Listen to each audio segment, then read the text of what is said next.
আসসালামু আলাইকুম। আজকে আমি রান্না করব ধুন্দুল দিয়ে কই মাছ, দেশি কই মাছ। তার জন্য এরকম রুকা পাতলা।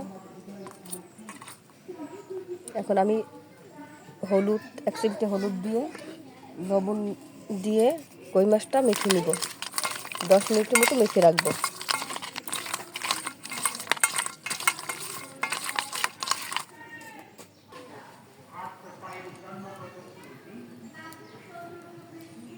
আমি পেঁয়াজটা বেরেস্তা করে নিব।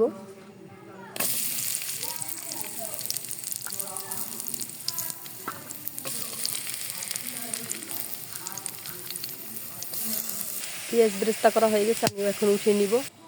এখন আমি প্রথমে লবণ দিব,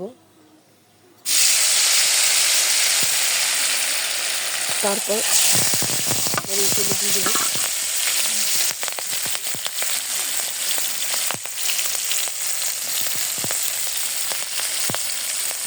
এখানে 1.5 টেবিল চামচ জিরা, পেঁয়াজ, রসুন বাটা আছে।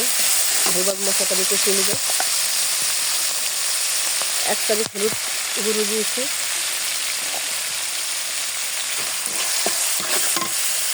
ভালোভাবে নেড়েছে মশলাটা, আমি ভালোভাবে নেড়েছে মশলাটা কষিয়ে নিয়েছি।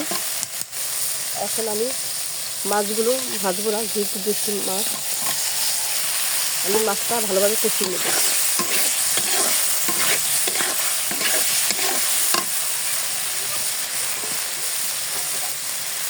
পানি দিয়ে দিব মাছটা কষানোর জন্য।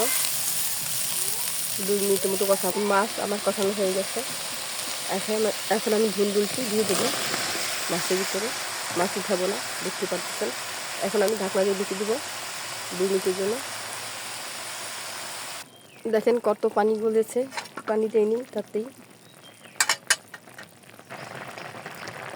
এখন আমি ধনে পানি দিয়ে দেবো এর ভিতরে। আমার রান্না প্রায় শেষের দিকে। এখন আমি বেরেস্তা আর জিরা বেটে রেখেছিলাম, সেগুলো দিয়ে দেবো।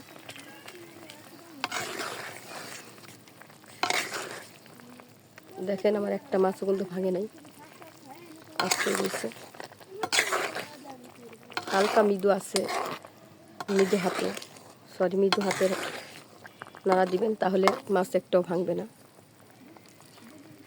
মাছের ভিতরে মশলাও ঢুকবে, নরম হবে মাছটা, আবার খেতেও সুস্বাদু লাগবে। দেখেন রান্না আমার শেষ। পাতলা গরমের ভিতরে পাতলা ঝোল কার না খেতে ভালো লাগে, স্বাস্থ্যের জন্য অনেক উপকারী। তো আপনারা অবশ্যই বাসায় এটা ট্রাই করবেন।